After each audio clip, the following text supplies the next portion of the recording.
Good morning बच्चों। Test 2 पे level 2 में ये क्वेश्चन नंबर हमारे पास 5 है ना। तो देखते हैं ये क्वेश्चन क्या कह रहा है और सॉल्यूशन फाइंड आउट करने की कोशिश करते हैं बच्चों। क्वेश्चन कह रहा है two linear SHMs of equal amplitudes, note कीजिएगा उन दोनों एसएचएम के एम्पलीट्यूड बच्चों क्या है, इक्वल है ना, इसको नोट कीजिएगा। अच्छा, and frequency omega and two omega, उनकी एंगुलर फ्रीक्वेंसी ऑफ ऑसिलेशन क्या है, अलग अलग है। Are impressed on a particle along x axis and y axis respectively.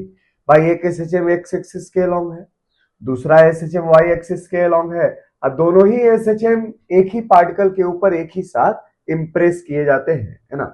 अब ऐसी स्थिति में क्या कह रहा है, if the initial phase difference between them is pi by 2।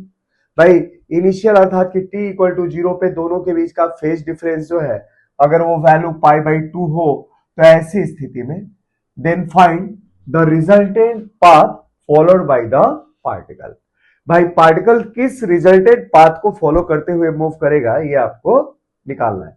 भाई होता क्या है, एक एसएचएम में एक पार्टिकल टू एंड फ्रो एक लाइन पे या एंगुलर आर्क पे ऑसिलेट कर सकता है, लेकिन हमारे पास ये कुछ दिया नहीं गया है कि एंगुलर आर्क है या लीनियर है, तो वो मान लीजिए हम लीनियर एसएचएम की बात कर रहे हैं।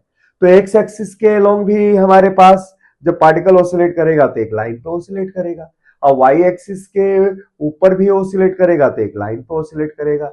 लेकिन दोनों ही एसएचएम अगर उस पार्टिकल को एक ही समय पे दे दिया जाए, तो वैसी स्थिति में वो पाथ क्या होगा जिसमें पार्टिकल मूव करेगा, है ना। शुरू में वो लाइन पे मूव कर रहा था, अब किस पाथ पे मूव करेगा उस पाथ का इक्वेशन आपको बताना है ना। तो यह हमारे पास इक्वेशन ऑफ पाथ के लिए कुछ ऑप्शन है जिसमें से एक सही है। तो देखते हैं कौन सा ऑप्शन सही है, सॉल्व करते हैं क्वेश्चन को बच्चों।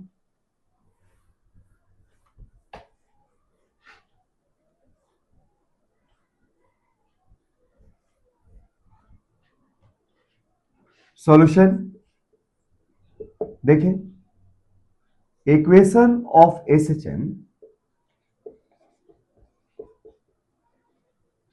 along x axis, x axis के along इक्वेशन क्या है एसएचएम का, तो x equal to a sine omega t. ठीक है बच्चों, भाई एम्पलीट्यूड हमने मान लिया है ना, और एक्स एक्स इसके along वो ओमेगा एंगुलर फ्रीक्वेंसी के साथ जैसा क्वेश्चन में दिया है ऑसिलेट कर रहा है, इसलिए हमारे पास इक्वेशन ये बनाया जा सकता है। अच्छा, उसी तरह equation of SHM along y axis क्या लिख सकते हैं बच्चों आप लोग, ये लिख सकते हैं आप लोग, एम्पलीट्यूड तो उतना रखना है लेकिन आपकी जो एंगुलर फ्रीक्वेंसी हो डबल है, टू ओमेगा टी। अच्छा, इन दोनों के बीच में t इक्वल टू 0 पे आपका फेज डिफरेंस पाई बाई 2 है, तो आप रख सकते हैं प्लस पाई बाई 2। देखेंगे भाई t इक्वल टू 0 पुट किया, तो इसमें से क्या दिख रहा है आपको, at t equal to 0 phase की वैल्यू क्या है यहाँ पे, फेज की वैल्यू है यहाँ पे 0।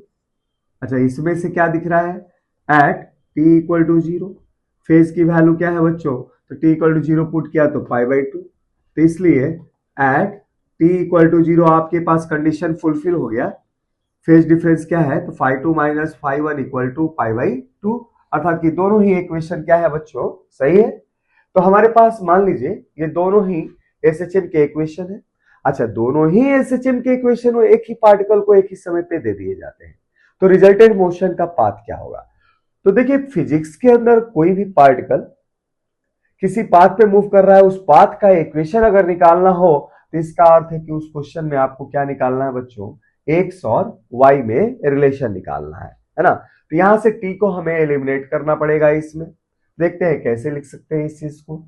यहाँ पे दिया गया वाई डायरेक्शन में एसएचएम के इक्वेशन को इस तरह लिख सकते हैं, sine 90 plus theta equal to cos theta होता है, तो ये हो जाएगा बच्चों ए कॉस 2 ओमेगा टी। ठीक है, तो इस एक हम ऐसे लिख सकते हैं। अब नाउ हमारे पास एक इक्वेशन हो गया बच्चों, x equal to a sine omega t. अच्छा, अब दूसरा इक्वेशन क्या है, दूसरा इक्वेशन है आपके पास a cos 2 ओमेगा टी। अब इक्वेशन ऑफ पाथ निकालने के लिए t को एलिमिनेट करना है, तो क्यों ना हम इनके बीच में कुछ ऐसा करें कि टी एलिमिनेट हो जाए। हम इसको कैसे लिख सकते हैं, ऐसे लिख सकते हैं बच्चों, ए, अच्छा cos 2 थीटा क्या होता है, cos 2 थीटा होता है बच्चों 2 sin स्क्वायर थीटा -1, है ना, होता है ना बच्चों। भाई cos 2 ओमेगा टी की वैल्यू क्या होती है हमारे पास, cos 2 थीटा क्या होता है 2 cos स्क्वायर थीटा -1, और ये वैल्यू हो जाएगी आपके पास क्या, cos 2, ऐसे लिख सकते हैं, देखिए cos 2 थीटा इक्वल टू 2, है ना, cos स्क्वायर थीटा -1, या इसी को हम क्या लिख सकते हैं, इसको लिख सकते हैं 1 - 2 sin स्क्वायर थीटा। अब इस लॉजिक के अनुसार हम इसको कन्वर्ट कर सकते हैं कैसे, 1 - 2 साइन स्क्वायर ओमेगा टी, ऐसे लिख सकते हैं बच्चों। अच्छा, अब हमारे पास क्या है यहाँ पे दिया हुआ कि भाई साइन ओमेगा टी की वैल्यू क्या हो जाएगी, तो साइन ओमेगा टी की वैल्यू यहां से निकाल सकते हैं कैसे, sine omega t equal to x upon a, लिख सकते हैं हम।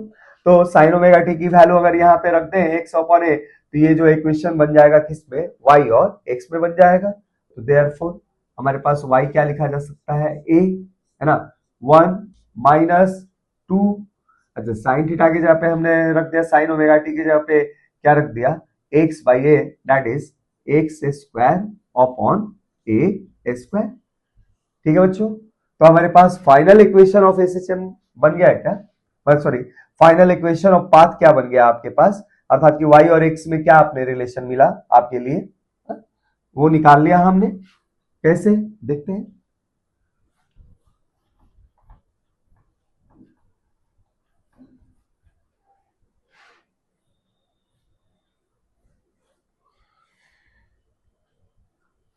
देयरफॉर इक्वेशन ऑफ पाथ आपके पास क्या मिला, equation of path that is relation between y और x क्या मिला, तो ये मिला इज y इक्वल टू, ए को हम ऐसे रख देना a, ठीक है, और माइनस, अब इसके साथ मल्टीप्लाई होगा तो 2/a, है ना, 2/a आई इंटू एक्स स्क्वायर। तो इस तरीके से इक्वेशन ऑफ पाथ ये मिला। तो ये क्या होगा, नेचर ऑफ पाथ, तो नेचर ऑफ पाथ जिस पे रिजल्टेंट मोशन होगा उस पार्टिकल का, तो नेचर ऑफ पाथ क्या होगा बच्चों। तो प्रीवियस मेरे लेक्चर आपने देखा होगा, तो उसमें हम ग्राफिकल सेक्शन के अंदर डील किए थे कि ग्राफ का नेचर कैसे पहचाने। तो उसमें आपको बताया था अगर दो वेरिएबल के बीच में एक मैथमेटिकल रिलेशन दिया हो और एक वेरिएबल के ऊपर डिग्री 2 हो और एक के ऊपर 1 हो, तो उनके बीच में जो ग्राफिकल रिलेशन होगा वो पैराबोलिक होता है। तो हमारे पास x के ऊपर डिग्री 2 है, y के ऊपर डिग्री 1 है, तो हम लिख सकते हैं nature of path will be parabolic. इस पैराबोलिक पाथ पे वो पार्टिकल मूव करेगा। अच्छा, हमारे इस क्वेश्चन में अगर हमने एम्पलीट्यूड को स्मॉल a से लिया होता तो आपका इक्वेशन इस फॉर्म में बनता, जैसे ऑप्शन से मैच करने जाएंगे आप, तो a - 2 upon a x square, चाहे ये फॉर्मेट लिखे चाहे ये लिखे, यहाँ a स्मॉल a और कैपिटल A, ये दोनों ही चीजें क्या है, एम्पलीट्यूड को रिप्रेजेंट करती है। तो यह हमारे पास क्या हो गया बच्चों, इक्वेशन ऑफ पाथ। तो जो राइट ऑप्शन है उससे आप सेलेक्ट करके आप चाहे तो ऑप्शन अपना मैच करा सकते हैं। अच्छा, अगर इसके लिए ग्राफ खींचना चाहें तो बच्चों कैसे खींचेंगे हम, देखिए ये हमारे पास x है और ये क्या है बच्चों, y है। अच्छा, पैराबोलिक रिलेशन है, अब इसका ग्राफ खींचना है हमें। तो अगर हम x की वैल्यू 0 रख दे तो y की वैल्यू a है, अर्थात कि ये पैराबोलिक ग्राफ कहां से पास कर रहा है, 0 और a से पास कर रहा है बच्चों। अच्छा, यहाँ पे coefficient of x square negative है। अच्छा, x के यहाँ पे दो वैल्यू मिल रहे हैं, x की वैल्यू दो में मिलेगी, एक पॉजिटिव मिलेगा और एक नेगेटिव मिलेगा। तो ये मान लीजिए क्या हो गया, हमारे पास x की दो वैल्यू मिल गई, एक यहाँ मिल गया और एक यहाँ मिल गया। और चूंकि एक्स स्क्वायर का कोएफिशिएंट नेगेटिव है, इसलिए ग्राफ का नेचर कैसे हो जाएगा बच्चों, पैराबोलिक ग्राफ का नेचर इस प्रकार से होगा, है ना। ठीक है बच्चों, तो इस प्रकार के पैराबोलिक पाथ को फॉलो करते हुए वो पार्टिकल क्या होगा, वो मूव करेगा। ठीक है, तो चलिए बच्चों, और इस क्वेश्चन टेस्ट के ऊपर और सारे क्वेश्चन हम सॉल्व करते हैं यहाँ पे।